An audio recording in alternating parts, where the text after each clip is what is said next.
Dans les confins d'un village entouré de montagnes majestueuses et de champs verdoyants, vivait un paysan nommé Samuel.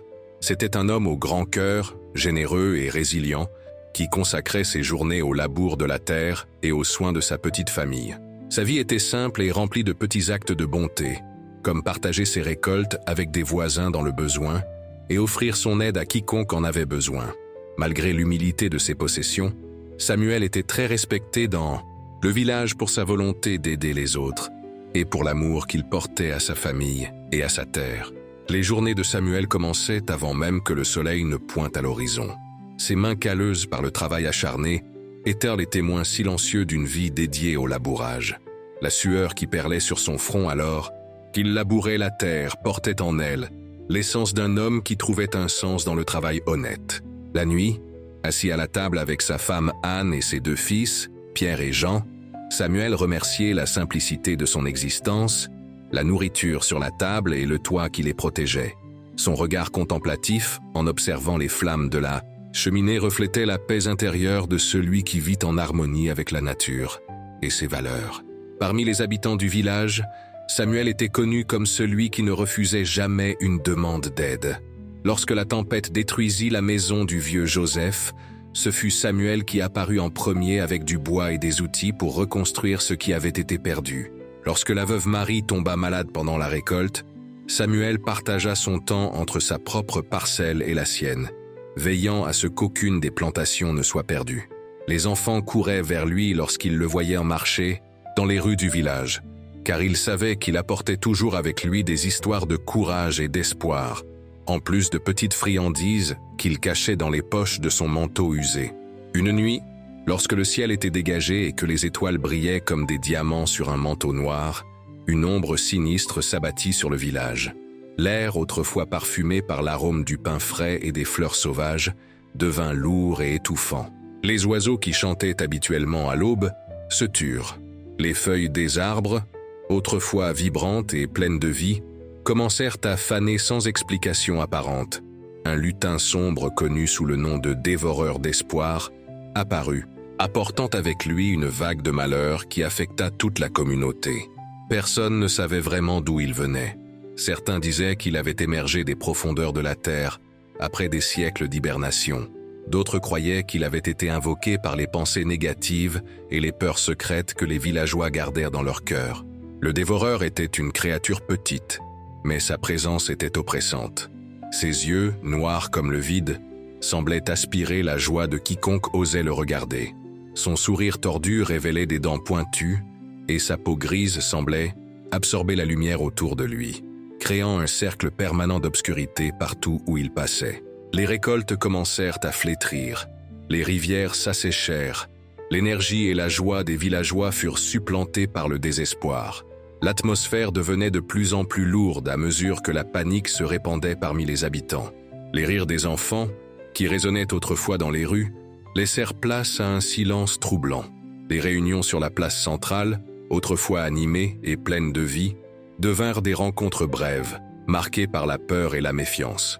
Tous commençaient à perdre espoir, et le lutin semblait rire de leur misère. Samuel observait avec le cœur serré la transformation qui se produisait dans son cher village. Les nuits chez lui, autrefois remplies d'histoires et de chansons, étaient désormais dominées par le silence. Anne tentait de dissimuler la peur dans ses yeux, mais Samuel connaissait chaque nuance du visage de son aimé. Les garçons ne jouaient plus dans les champs, ni ne rapportaient à la maison de petits trésors trouvés lors de leurs aventures. Ils restaient silencieux, effrayés, comme si une partie essentielle de leur enfance avait été volée. Un matin, en essayant de labourer son champ, Samuel remarqua que la terre autrefois fertile était devenue aride et hostile. Les graines qu'il avait plantées la semaine précédente n'avaient pas germé. Le soleil, qui était autrefois un compagnon constant dans ses journées de travail, semblait maintenant se cacher derrière des nuages gris qui ne quittaient jamais le ciel. Assis sur une pierre, le visage entre les mains, Samuel se permit, pour la première fois, de ressentir le poids du désespoir qui avait déjà dominé tant de ses voisins. C'est à ce moment de faiblesse que Samuel sentit une brise douce caresser son visage.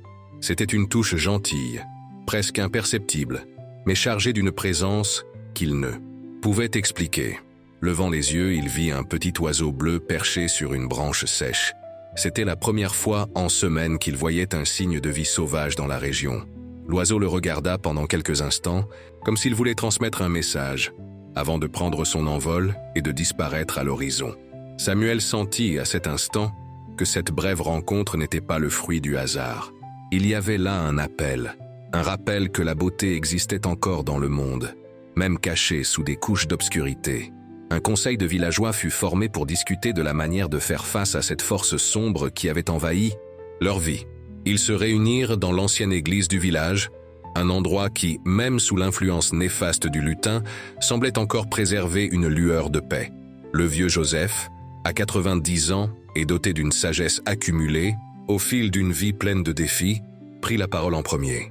Il parla des légendes anciennes mentionnant des créatures semblables aux dévoreurs, et comment, dans toutes ces histoires, elles disparaissaient finalement lorsqu'elles étaient confrontées au courage et à la foi. D'autres villageois partagèrent leurs idées, mais chaque suggestion semblait moins probable que la précédente. Certains proposèrent d'abandonner le village, d'autres suggérèrent des offrandes pour apaiser la créature.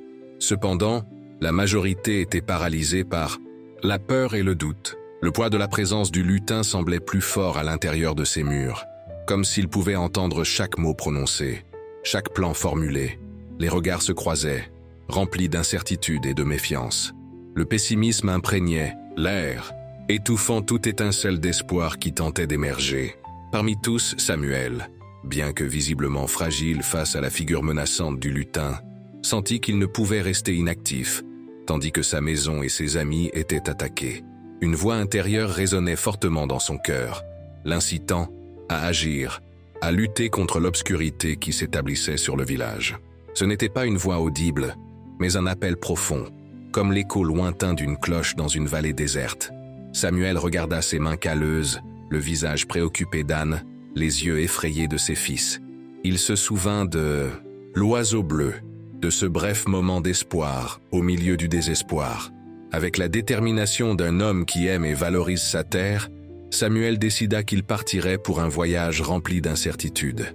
Lorsqu'il communiqua sa décision, au conseil, il fut accueilli par des regards d'incrédulité et de préoccupation. Le forgeron, un homme fort et robuste, toujours connu pour son courage, se demanda comment un simple paysan pouvait affronter une créature aussi puissante. Anne, les larmes aux yeux, implora qu'il reconsidère sa décision. Ses fils s'agrippèrent à ses jambes, comme s'ils pouvaient l'empêcher physiquement de partir. Mais Samuel savait, au fond de son cœur, que c'était le seul choix possible. Ce n'était pas seulement pour lui ou pour sa famille, mais pour toute la communauté qui avait été son foyer depuis sa naissance. La nuit précédente à son départ, Samuel s'assit au bord du lit de ses fils. Pierre, l'aîné, tentait de se montrer fort, mais ses yeux trahissaient la peur qu'il ressentait. Jean, encore trop jeune pour comprendre complètement ce qui se passait, serrait fort sa couverture préférée. Samuel leur raconta une histoire, comme il le faisait toutes les nuits, avant qu'il ne s'endorme. Mais cette fois, l'histoire parlait d'un homme ordinaire qui trouva le courage d'affronter l'inconnu, non pas parce qu'il était spécial ou possédait des pouvoirs magiques, mais parce qu'il aimait profondément ceux qui l'entouraient. En terminant, il leur promit qu'il reviendrait, qu'il ne les abandonnerait jamais. C'était une promesse faite non seulement avec des mots, mais avec chaque fibre de son être. Armé seulement d'une binette et de sa foi inébranlable, Samuel s'approcha du repère du lutin. Le chemin là-bas était connu de tous dans le village, mais évité à tout prix. C'était une caverne située à la base d'une montagne sombre, où même les animaux sauvages n'osaient s'approcher. À mesure qu'il avançait, l'obscurité semblait s'épaissir autour de lui. Les arbres, autrefois majestueux, ressemblaient maintenant à des figures tordues, observant son parcours avec des yeux invisibles. Le sol sous ses pieds, autrefois ferme et accueillant, semblait vouloir l'engloutir à chaque pas. Samuel sentait la peur grandir dans sa poitrine, menaçant d'étouffer le courage qui l'avait conduit jusque-là. Des pensées de doute envahissaient son esprit. Qui était-il pour affronter une telle menace? Un simple paysan sans connaissances spéciales ni compétences extraordinaires. Peut-être devrait-il revenir, rassembler plus de personnes, chercher de l'aide dans les villages voisins. Mais alors, il se souvint du regard de ses fils, de la foi qu'ils avaient placée en lui. Il se rappela les histoires que son propre père lui racontait, sur comment la lumière prévalait toujours sur les ténèbres, peu importe la densité de l'obscurité. Et avec ce souvenir, Samuel resta ferme, sa foi brillant intensément au milieu de la tempête de peur. L'entrée de la caverne ressemblait à la gueule d'une bête endormie, sombre et menaçante. Un vent glacial soufflait de son intérieur, transportant avec lui une odeur putride de désespoir et de désespérance. Samuel hésita un instant, ressentant le poids de sa décision. Mais alors il serra les poings, serra fortement le manche de sa binette et fit le premier pas dans l'obscurité. L'intérieur de la caverne était encore plus sombre qu'il ne l'imaginait. Des stalactites pendèrent du plafond comme des dents acérées, prêtes à dévorer tout intrus. Le sol irrégulier compliquait sa marche, le faisant trébucher plusieurs fois. À mesure qu'il avançait plus profondément dans la caverne, Samuel commença à entendre des murmures. Ce n'étaient pas des voix distinctes, mais un murmure constant, comme le bruit des feuilles sèches traînées par le vent. Les mots étaient incompréhensibles, mais le ton était clair. Ce sont des appels à l'abandon, des invitations à renoncer à sa mission et à succomber au désespoir. Samuel sentit son cœur battre plus fort, la sueur froide coulant dans son dos. Mais au lieu de reculer, il ferma les yeux un instant et murmura une prière. Les mots, simples et sincères, semblaient dissiper momentanément l'obscurité autour de lui. Lorsqu'il se retrouva enfin face au dévoreur d'espoir, Samuel ressentit un froid glacial parcourir son échine. Le lutin, bien que petit, arborait une expression de colère et de mépris qui semblait remplir tout l'espace de la caverne. Ses yeux noirs reflétaient le vide, comme des puits sans fond qui aspiraient toute la lumière. Sa bouche, tordue, en un sourire malicieux, révélait des dents aiguës comme des aiguilles. Ses mains, avec des doigts longs et noueux, bougeaient constamment, comme s'il tissait des fils invisibles de désespoir. D'un ton sarcastique, le lutin questionna Samuel sur ce qu'il avait à offrir en échange de sa vie et de sa liberté. Sa voix était comme le grattage d'ongles sur une ardoise, provoquant des frissons chez ceux qui l'entendaient. « Qu'est-ce qui amène un simple mortel à ma présence ?» demanda-t-il, entourant Samuel comme un prédateur évaluant sa proie. « Tu crois vraiment pouvoir m'affronter avec ça ?» se moqua-t-il, pointant la binette que Samuel tenait fermement dans ses mains. La créature rit, un son qui résonnait dans l'air, amplifié par les parois de la caverne. L'écho de ce rire semblait pénétrer l'âme de Samuel, testant sa résolution et son courage. Samuel, au lieu de succomber à la peur, leva la tête et déclara qu'il ne possédait pas de richesse, seulement de l'amour et de l'espoir pour un lendemain meilleur. Sa voix, bien que tremblante au début, gagna en force à mesure qu'il parlait. Il parla aux lutins de son village, des enfants qui ne souriaient plus, des champs qui ne fleurissaient plus. Il décrivit la beauté qui existe dans les moments simples, comme le coucher de soleil vu de son balcon ou le rire de ses enfants. Il évoqua la sensation de planter une graine et de la voir grandir, le miracle de la vie qui se renouvelle à chaque saison. « Je n'ai ni or ni bijoux à offrir, » dit Samuel, « mais j'apporte avec moi quelque chose que tu ne peux ni voler ni détruire. La certitude que l'obscurité, aussi dense soit-elle, ne pourra jamais éteindre complètement la lumière. » Ces paroles, simples mais chargées de vérité, semblaient résonner avec une force propre à l'intérieur de la caverne. Pendant un bref instant, Samuel crut voir un éclat d'hésitation dans les yeux vides du lutin.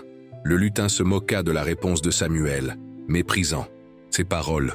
« Amour et espoir », raille-t-il, crachant les mots comme s'ils étaient du poison. « À quoi servent de tels sentiments quand le froid de la faim ronge tes entrailles? À quoi bon l'espoir quand tes enfants pleurent à la nuit et que tu ne peux rien faire pour les réconforter ?» Le lutin s'approcha encore plus, son haleine fétide atteignant le visage de Samuel. « Je suis la fin de l'espoir, le dernier souffle avant la reddition totale. Je suis celui qui révèle la vérité que tous tentent de cacher. La vie est souffrance, et toute joie n'est qu'une illusion passagère. » Avant que Samuel puisse répondre, le lutin leva ses mains tordues et commença à murmurer des mots dans une langue ancienne et oubliée. L'air autour d'eux commença à vibrer, chargé d'une énergie maléfique qui faisait les cheveux de Samuel se hérisser. Des ombres commencèrent à se former et à prendre vie, dansant autour d'eux comme des spectres affamés.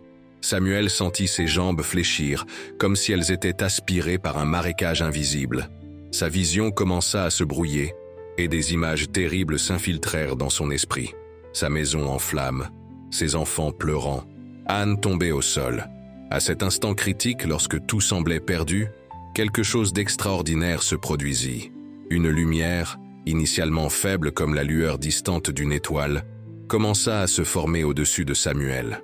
Reti, main de Dieu, se manifesta comme une lumière resplendissante qui jaillit du plafond de la caverne, illuminant tout l'environnement. Ce n'était pas une lumière ordinaire, mais une présence palpable qui apportait chaleur et réconfort. Les ombres invoquées par le lutin reculèrent, comme des créatures nocturnes surprises par l'aube. Le dévoreur d'espoir poussa un cri aigu, se couvrant les yeux avec les mains, incapable de supporter la lumière qui remplissait désormais la caverne. La présence divine enveloppa Samuel, remplissant son cœur de courage et de force. La peur qui le consumait auparavant fut remplacée par un sentiment de paix et de certitude. C'était comme si chaque cellule de son corps était renouvelée, chaque doute dissipé. Il prononça alors une prière sincère, non une récitation mécanique de mots décorés, mais une demande authentique qui jaillissait des profondeurs de son âme. Il demanda de l'aide pour sauver son village et restaurer la paix qu'il avait perdue. Il demanda de la force non pas pour lui, mais pour tous ceux qui étaient tombés dans les griffes du désespoir. Les paroles de Samuel résonnèrent puissamment dans la caverne, réverbérant avec une intensité qui faisait trembler les propres murs. La lumière autour de lui s'intensifia, et il sentit une main invisible toucher son épaule, lui transmettant un message silencieux de soutien et de protection. C'est à ce moment que Samuel comprit pleinement ce qui était en jeu. Il ne s'agissait pas seulement d'un combat contre un lutin maléfique, mais d'un affrontement éternel entre la lumière de l'espoir et les ténèbres du désespoir. Et lui, un simple paysan, avait été choisi pour être un instrument de cette lumière. Confronté par la sincérité et la foi de Samuel, l'ombre qui enveloppait le paysan commença à se dissiper. Le lutin, intimidé par la lumière, se sentit vulnérable comme jamais auparavant. Sa forme, autrefois imposante malgré sa petite taille, semblait maintenant se faner. Ses traits, autrefois chargés de malice et de mépris, révélaient désormais peur et confusion. Il cria que c'était impossible, qu'aucun mortel ne l'avait jamais affronté de cette manière. « Comment oses-tu défier mon obscurité » vociféra-t-il, sa voix perdant de la force à chaque mot. Comment un simple paysan, aux mains sales de terre et à la binette rouillée, peut-il résister au pouvoir qui a fait s'effondrer des empires? Saturé d'amour et d'espoir, Samuel réitéra que la véritable force ne reposait pas sur les possessions ou le pouvoir, mais sur la foi qui réside dans le cœur de l'être humain. « Ce ne sont pas mes mains qui t'affrontent, » répondit-il avec sérénité, « mais la lumière qui habite en chacun de nous, même lorsqu'elle est cachée par les ombres que tu répands. » Samuel fit un pas en avant, et le lutin recula, instinctivement. « Ma force vient de la terre que je cultive, de l'amour que je partage, de la foi qui me soutient. Tu peux voler nos récoltes, notre confort, notre sécurité apparente, mais tu ne pourras jamais voler ce qui compte vraiment, notre capacité à aimer, à espérer, à croire en des jours meilleurs. » Pendant qu'il parlait, Samuel remarqua que quelque chose d'extraordinaire se produisait autour de lui. La caverne, autrefois un lieu d'obscurité et de désespoir, commençait à se transformer. De petites fleurs poussaient entre les fissures du sol rocheux, exhalant un parfum doux qui purifiait l'air. Des gouttes d'eau cristalline coulaient le long des parois, formant de petits ruisseaux chantant une mélodie de renouveau. La lumière, qui enveloppait Samuel, se répandit, touchant chaque recoin de la caverne, révélant des beautés qui étaient restées cachées sous le manteau des ténèbres. Ses racines, ancrées dans la bonté et la générosité, commencèrent à fleurir, montrant au lutin que la lumière de l'espoir ne pouvait être éteinte. C'était comme si chaque acte de bonté que Samuel avait accompli au cours de sa vie, chaque sourire qu'il avait provoqué, chaque main qu'il avait tendue en aide, se manifestait maintenant comme une force tangible qui le protégeait et le renforçait. Le lutin regardait autour de lui, stupéfait, incapable de comprendre la transformation qui se produisait. Son pouvoir, autrefois absolu dans ce domaine, semblait maintenant insignifiant face à la lumière émanant du cœur de Samuel. Désespéré, le dévoreur d'espoir tenta d'utiliser ses derniers artefacts et sorts. Il invoqua des tempêtes à l'intérieur de la caverne, des vents glaciaux coupant comme des lames, des visions terribles qui tentaient d'ébranler la détermination de Samuel. Mais chaque nouvelle attaque semblait plus faible que la précédente. La lumière divine autour de lui s'intensifia, repoussant les ténèbres qu'il contrôlait, neutralisant chaque coup désespéré qu'il tentait de porter. Le lutin tituba en arrière, sa forme de plus en plus fragile et transparente, comme s'il se dissolvait. Dans une dernière confession de faiblesse, le lutin déclara qu'il pouvait être vaincu, non par la force physique, mais par la pure foi qui résonnait dans le cœur de cet homme humble. « Tu as gagné, paysan », admit-il, sa voix maintenant n'étant qu'un murmure. « Pas avec des armes ou des armées, mais avec quelque chose que je n'ai jamais pu comprendre. Cette obstination à croire, même quand tout indique le contraire. » Le lutin regarda ses propres mains, qui commençaient à se dissoudre comme de la fumée. « Pendant des siècles, je me suis nourri du désespoir, du doute, de la peur. Mais aujourd'hui, j'ai trouvé quelque chose que je ne peux pas consommer, quelque chose qui me consume à la place. » Dans un rugissement assourdissant, ressemblant plus à un gémissement de douleur et à une reconnaissance de défaite, le dévoreur d'espoir fut consumé par la lumière, sa silhouette sombre se dissipant comme une brume sous la chaleur du soleil, bannissant l'obscurité qui avait ravagé le village pendant si longtemps. Le dernier vestige de sa présence fut un soupir qui résonna dans la caverne, portant avec lui des siècles de malice et de cruauté. Puis silence, un silence différent de celui qui existait auparavant, non oppressant ou menaçant, mais paisible, comme le repos bien mérité après un long voyage. Samuel resta immobile pendant quelques instants, tentant d'assimiler ce qui venait de se passer. La lumière qui l'enveloppait commença à diminuer progressivement, ne disparaissant pas complètement, mais s'intégrant à lui, comme si elle faisait maintenant partie de son propre être. Il regarda autour de lui et vit que la caverne s'était complètement transformée. Là où il y avait autrefois obscurité et désespoir, il y avait maintenant lumière et vie. Des cristaux sur les parois reflétaient des couleurs que Samuel n'avait jamais vues, créant un spectacle de beauté et d'harmonie.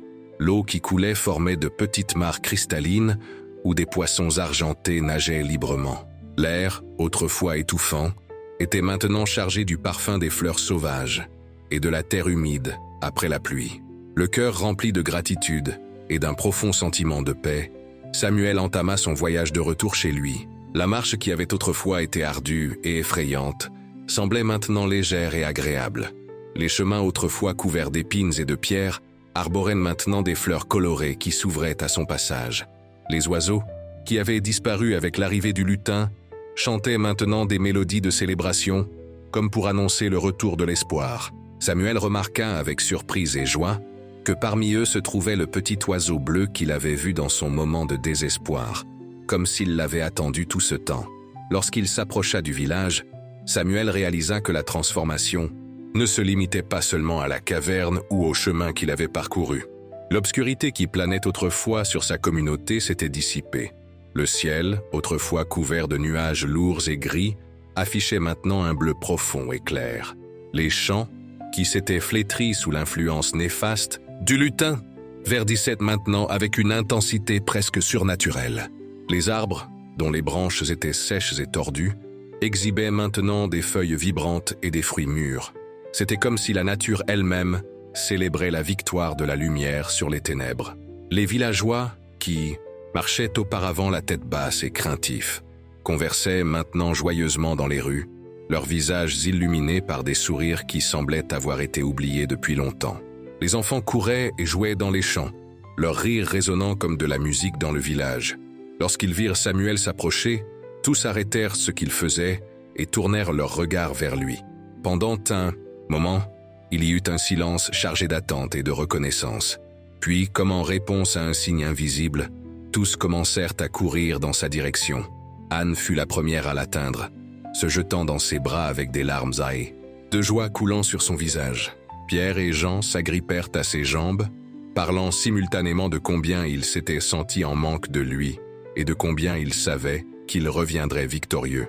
Les autres villageois se rassemblèrent autour de lui, le touchant, comme s'ils voulaient se confirmer qu'il était réel, qu'il était vraiment revenu, que le cauchemar était terminé.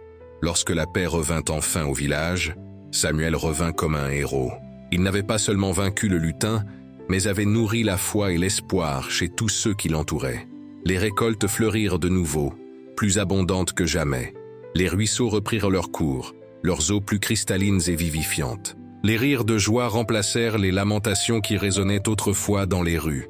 Samuel devint un symbole de lutte et de résilience contre les adversités, bien qu'il insistât lui-même sur le fait qu'il n'avait rien fait d'extraordinaire, que n'importe qui à sa place aurait agi de la même manière.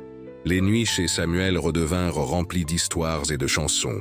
Mais maintenant, ce sont d'autres personnes qui demandaient à entendre son histoire, le récit de comment un simple paysan avait affronté les ténèbres et en était sorti victorieux.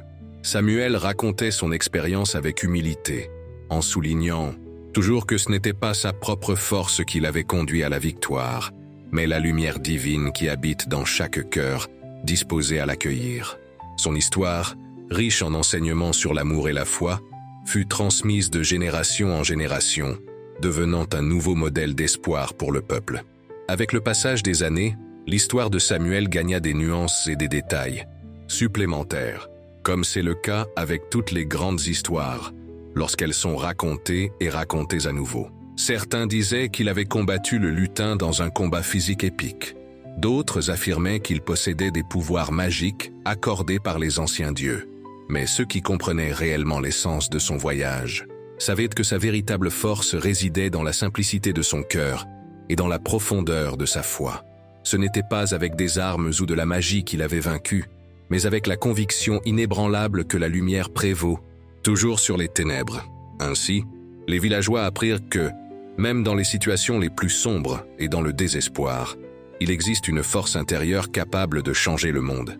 Chaque petit geste de bonté et de foi exercé par Samuel avait le pouvoir de transformer le mensonge des ténèbres en une nouvelle lumière d'espoir.